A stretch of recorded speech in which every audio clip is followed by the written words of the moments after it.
for a good start. These two openers are in form.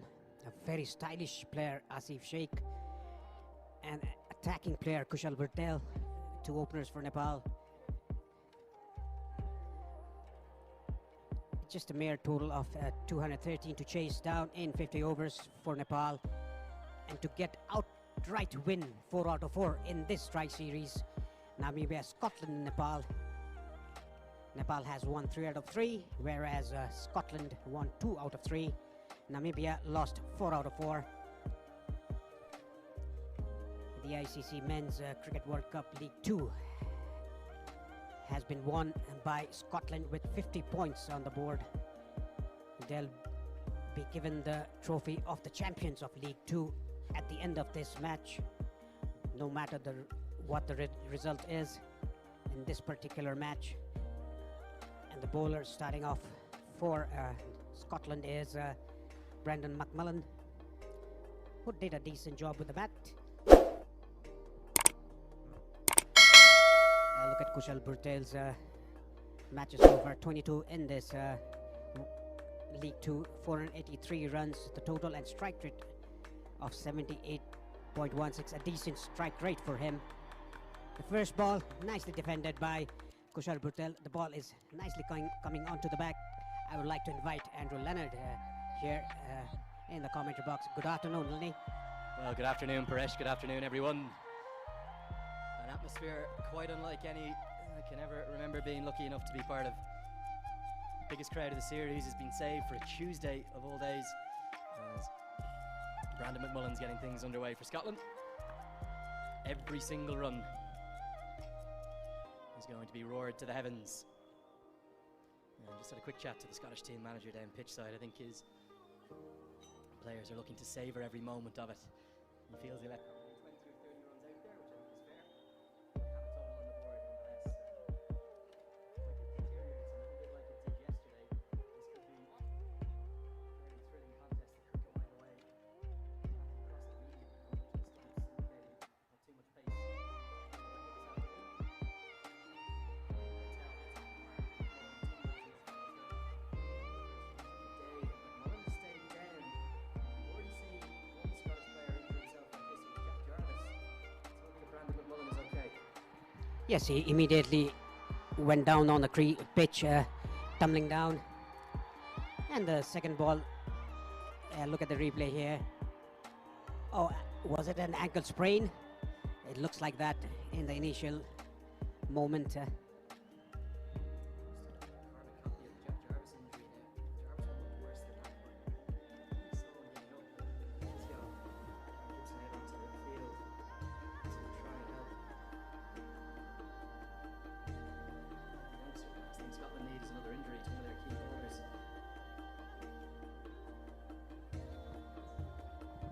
Hopefully you'll now be able to hear me. We've had a few audio issues.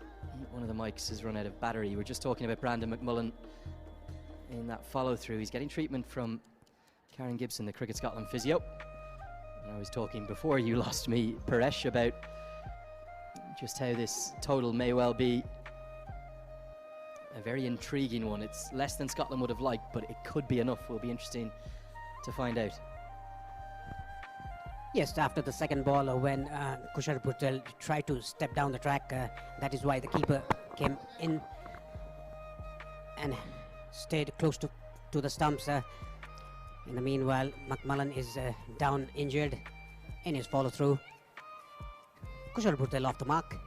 And there are two of the guests of honour. There's Mr. William Glenwright on the right. He's got a beautiful decorative scarf draped around his neck. He's the head of global development for the ICC, former colleague of mine actually as well.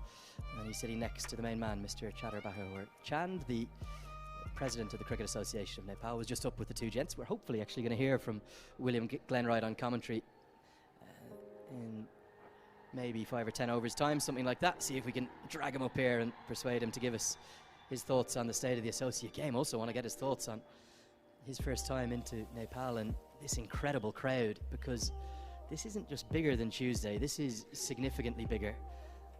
I suspect this will be the biggest ever crowd that we've seen at this ground, well in excess of the 10 or 12,000 we had on Saturday. It's getting towards standing room only all of a sudden, Paresh. Yes, we can see that the crowd is developing in numbers. Still, there are people coming into the ground, into the grass banks. And Lenny, you were there amongst the crowd in the break, and we can hear the roar of the crowd seeing you.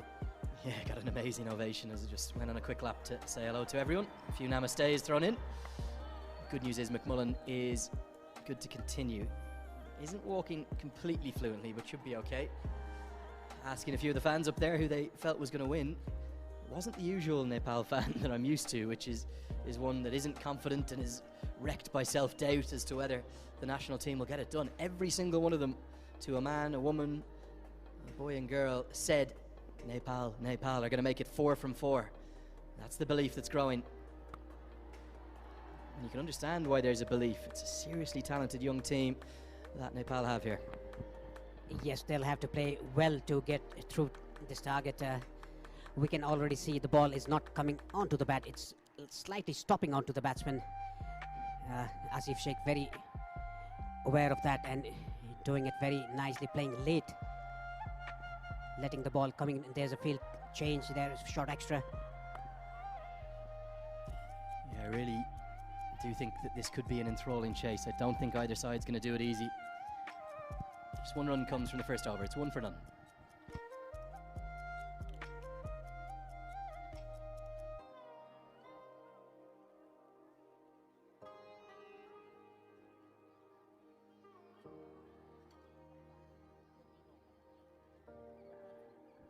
Look at the top of your screen there. That's the main entrance gate for the general admission section of this Tribhuvan University International Cricket Ground. We're in Kirtipur, just about 15 minutes outside of the city centre. And there are still fans flooding through, dozens every minute. There's a lot outside the ground as well, as Mark Watt is going to open the bowling. This is the key man for Scotland. Brilliant form in recent times. Talking about whether it was him, Bernard Schultz, or Sandeep Lamachani who was the pick of the 3 spinners in this series so far. You can pick any one of them. The 26-year-old born in Edinburgh, Mark Watt, is in fine form. Floods into the pad, given right on the money, his very first delivery, and Watt punches the sky, and a deathly silence falls across Kathmandu as Nepal have lost their first in just the second over. What a dream start for Mark Watt and for Scotland. It's pitched in line. It's straight enough for me to give out a very good decision by the umpire. Kushal Burdel a bit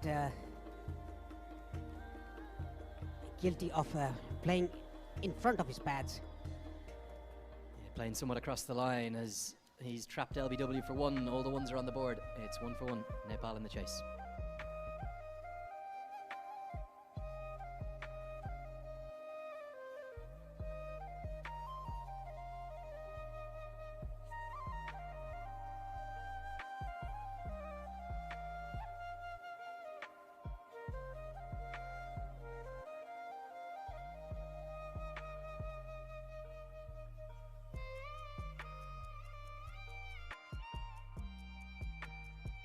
Again, Ramailo comes in at number 3. He played very well. The last match he played against Namibia, scored 65 runs.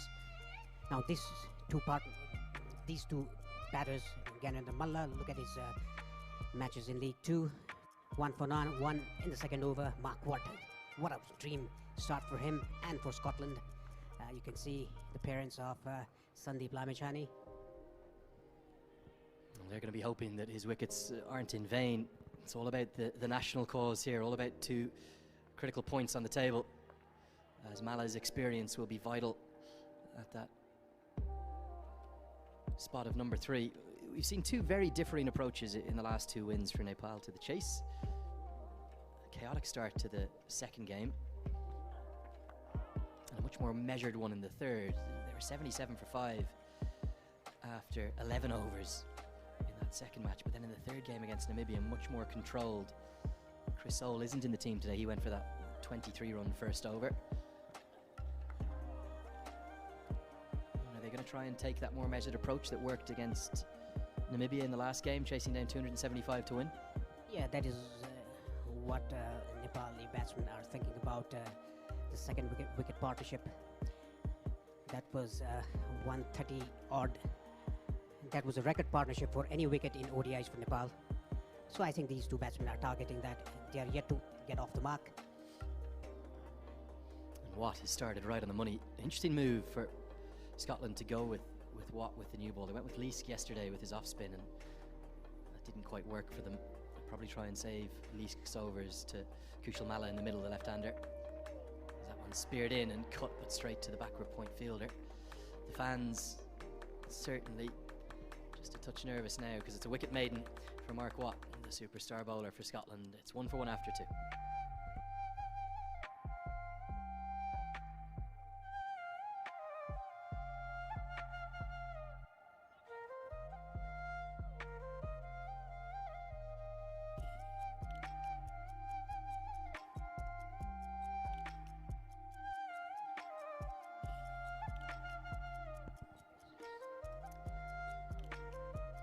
Drawn a big crowd today. It's the only show in town really in Kathmandu.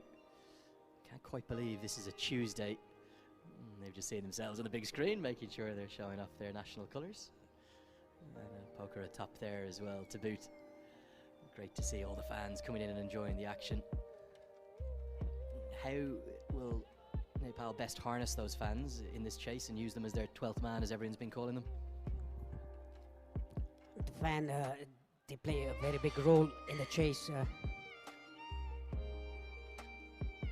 I think they should take their time, settle down in the wicket, just play their natural game. Asif Sheikh, we know he's a very elegant player, nicely left alone on the offside. McMullen is getting a bit of a shape away from the right-hander. The big difference today to remember is this is the third use of this pitch. Wickets have been very good, but they're naturally going to wear once they take 600 overs on them. And this wicket has seen 2 totals posted and 2 totals chased down on it. But yesterday on the pitch 2 across to the left, as you look now, Namibia couldn't get it done in what was it, a similar kind of chase. They needed 222 to win. Nepal need 213 to win. They can still do it. It's just not necessarily going to be easy. Yes, they'll have to bat very well, concentrate in the pitch. That's a low shot by Asif Sheikh. We don't see those quite often from Asif. It's the pressure of the dot balls building up though. That's the natural shape from McMullen. Look at that lovely shape. Not there to be driven. I think Sheikh better shouldering arms to that one. The pressure very noticeable. 81 he made in the last game. Sheikh, he felt that he left 100 out there. This one's driven, and a good diving stop from Kyle Coates. Maybe a veteran at this stage, but that's 4 runs saved. Definitely saved 4 runs for his team. Kyle Coates, a senior pro in the team. Look at that effort, diving effort. Very well done, Kyle Coates. And dot ball pressure will definitely count in the Nepali side, but they shouldn't take any pressure of dot balls. A long way to go. The required rate is not an issue for them. Lovely drive again. Just finding his rhythm, finding his timing. Yet to get off the mark, but plenty of time to get into the game. The key thing here is that it's only about 4 and over required, which is very manageable if they keep their wickets in hand. Yes, the wicket is the key for Nepal at the moment, if they want to win 4 out of 4. Chipped just wide of Safi and Sharif. Sheikh will get off the mark, but in very fortuitous circumstances, Sharif does well to stop it running away from the boundary. So nearly a second wicket here. This shows that the ball is not coming onto the bat. Almost getting the catch. Sharif, good attempt by him. A single taken in the last ball of the third over. 2 for 1 Nepal.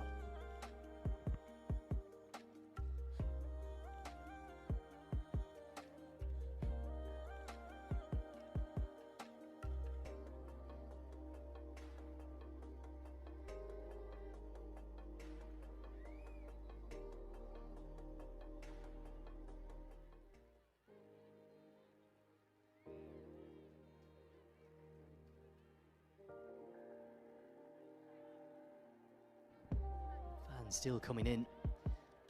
Where are they all going to fit here? Paresh must be reaching close to capacity now. As Mark Watt is right on the money. Wicket maiden for him to start just like yesterday. He then kind of went searching for wickets. I don't think he's going to make that same mistake again today. Sheikh gives himself room outside the off stump and gets it down the ground for one. I think Asif is not letting Mark Watt to dominate the circumstances. He gave himself room. He punched it down the ground for a single. Rotating the strike is very important. Playing it late, playing to the merit of the ball in this situation. Nicely done by Gyanendra Malla. Gets the gap. The first boundary for Nepal and for Malla. Yeah, just a little bit short. Not hugely short, but good footwork, crisp footwork from Malla. Allows him to press forward and then go back when he recognises it's a bit shorter. Just a punch, a very stylish punch off the back foot. And that will just settle any early nerves after the loss of Bertel. Back on the money this time from Watt. Yeah, it's very simple approach by Watt to the crease. And then the last moment, he just rips it off. And let's look at the last boundary. Finding the gap to perfection, Gyanendra Malla opens his account with a boundary. And talking about Mark Watt, Lenny, he's just a simple approach to the crease, and the last moment, the load and the release and the follow through. Look at that. Look at the effort on that. He's an outstanding cricketer, Mark Watt, 26 years of age. And the best is yet to come. There's some of the gathered media.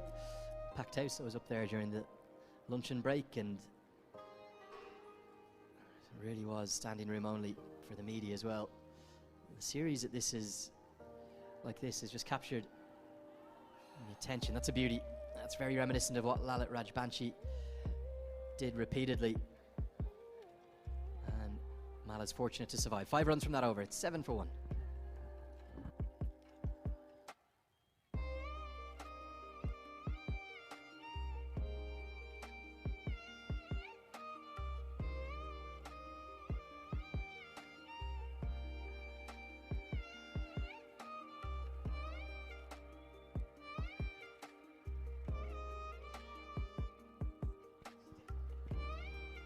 Well, they're still coming in. Hopefully we'll have room for everyone who wants to be here. As McMullen's going to continue. Driven into the leg. Even a slight inside edge or the inner half of the bat, it races down. The timing is very immaculate with both the sides. We've seen that George Munsit timed the ball to the boundary of Sandeep Lamishani. 2 boundaries on either side of the field. The timing was good. Yet again, down to the leg side. That will be a boundary. Oh, nicely stopped by the fielder there. A good effort by him. A nice leg glance, just a couple. Every run is being roared like a boundary, Paresh. Can't blame you for thinking that one's going to fly to the rope. Good piece of fielding, though, from McIntosh. Keeps it to just a couple. These are the kind of occasions that everyone involved in cricket wants to see. We all love the sport so much. I know there's been some dark days in recent times for Nepal, but it's a very bright future ahead, and if they can harness these fans who are right behind them, this could be the start of something very special in 2023. There are World Cups to qualify for. Umpire Rashid Riaz is not happy with George Munsey there. He says that he's gone straight across the crease with his studs. He goes down to pat that down. There's 2 World Cups potentially to be qualified for this year, the 50 over and the T21. Driven back to the bowler. There's Asian Cups to play for that will be qualifier for, will be held here on home soil in Kathmandu. Good stop that from McMullen. There's an under-19 World Cup to try and get to. There's women's Asia Cups to get to. So much to be excited about this year, and it's great to feel the wave of positivity that is back again with a bang here in Nepal. Yes, there's plenty to play for. Yes, the Nepal's dugout, we can see the brother of Arif Sheikh and Kushal Malla padded up. Lalit Narayan Rajbanshi, the physio of the national team, Vikram Neupani. And there's Basant Shai, the assistant coach. He's also a former cricketer for Nepal. great backroom staff, don't they? Plenty of manpower getting behind the national side. You know how important these games are as well. All United chipped somewhat chancily. Sheikh doesn't want the second as Greaves is quick across to his left. Just a few more indications, a little bit of uneven bounce and some signs this chase is not going to be a formality. Yeah, the slowness of the wicket, you can see there. It stopped on him, played it a bit early than expected. That is why he doesn't want the second run to get on strike. I think that's a good move. Just settle down, go to the non-strikers end, and we can see again, Kushal Malla batted up. He'll play his natural game, no doubt about that. Yeah, he's certainly someone who this capacity home crowd are going to be dying to see. Malla watchful. Very different approach needed to this chase, with it being just over 4 and over rather than 5.5 plus an over they've needed in the other 3 games they've won. Rashid Riaz is going to go down and make sure no damage is done to the wicket as we get to the end of the 5th over, halfway through the power play. 12 for 1.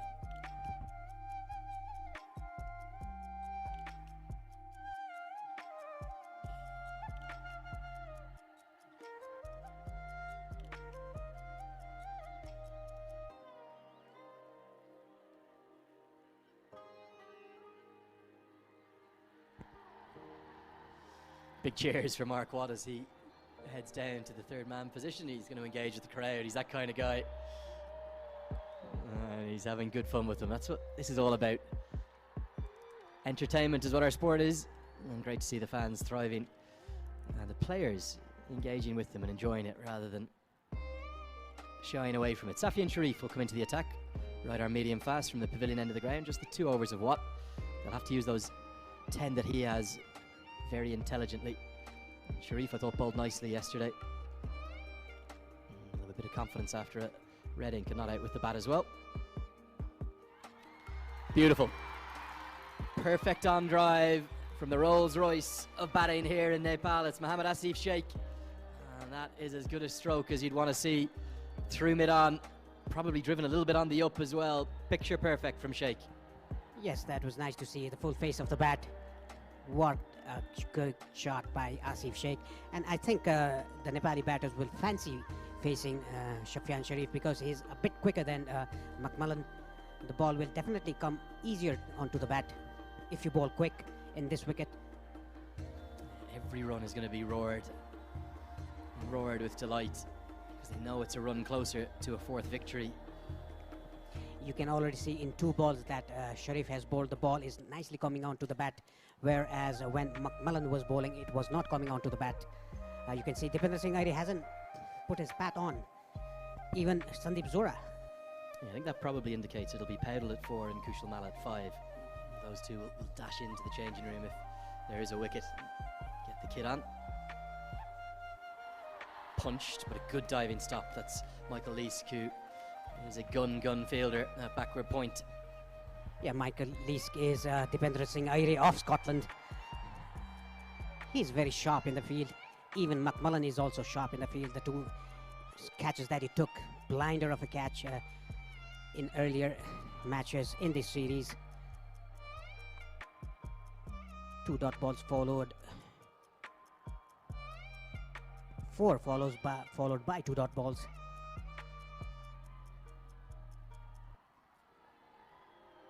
Bit of a mix-up, and I think good decision to not run that single, which they're now going to get because of the ricochet from the direct hit. So some ironic cheers from the crowd. Just as well they didn't run the single because direct hit would have caught him short. Great atmosphere continues to build up. Electrifying atmosphere here at the TU ground. Every run cheered by them, and when Nepal were bowling, every dot ball was cheered. It also goes to show as well what kind of a feeling and a vibrancy there is around any national sporting team when they start to piece together a few wins, which is what they've done here. 3 on the bounce. They've never won 4 ODIs consecutively before. And the good form of all of their batters is going to give all of the fans real belief that they can make it 4 from 4. I think the only way they don't win this game is by being bowled out. So even though it's been a cautious start, going in around 3 and over, that's more than okay. Yes, the last ball, Gyanendra Malla playing it with soft hands down to mid-wicket region for a single. And there was a hint of a misfield, and the crowd roared to that too.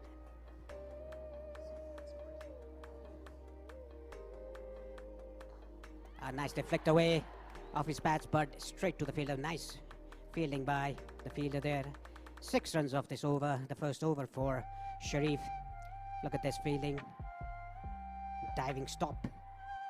Clearly stopped 4 runs for his team.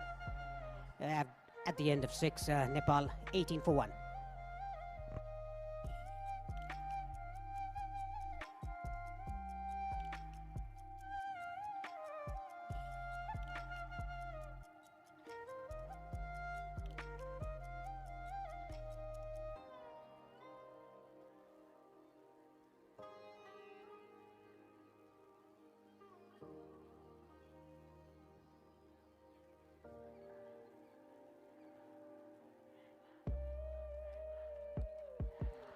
Brendan McMullen is going to continue with his 4th over.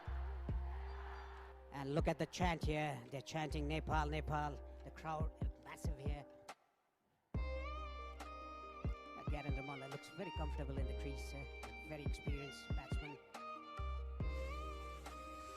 One of my opening partners when I used to play for Nepal.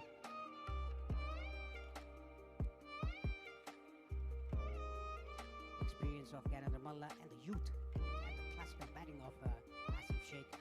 We've already seen the partnership earlier in this series. The match against Namibia, the 3rd match that they won. 130-odd run partnership between them. Nicely driven towards mid-off. A good single taken by these 2 batsmen. They are rotating the strike. Good to see that. It's a very cautious approach, but I really don't think that's a bad thing, Paresh, right now. Obviously, we all enjoyed the helter-skelter chase in the previous Scotland game. It's a very different playing surface. It's a very different setup for the chase. They can afford to take their time through this first power play, particularly with the confidence of such a deep batting lineup. You have to remember, it goes all the way down to Karen KC at number 9. Sampal Kami's had a good series of the bat. A few protestations here between Kyle Coates and Rashid Riaz. Coates claiming he didn't throw the ball into the turf. Rashid Riaz explaining why he did. Yes, he definitely threw the ball into the turf, but he wanted to throw the ball to the keeper in a bounce. The umpires are very strict on these issues. George Munsey coming over and having what looks like a slightly angrier word. Richie Barrington tries to tidy things up. And now George Munsey's having a go at the square leg umpire. Have a look at mid-wicket here. Oh, this is nasty. Live! Come back live! If you go to mid-wicket here, when you've missed it now, at the wrong man, but Munsey has had a long discussion with the square leg umpire. I think all of that was probably blown a little bit out of proportion. Back to the action. Chipped and gone. And after that break in play, ironically, it's Kyle Coates who takes the catch. And doesn't he celebrate? Scotland have managed to bag a 2nd wicket. It goes to Brandon McMullen, and you can hear a pin drop in Kathmandu. Yes, I think the issue earlier was there to be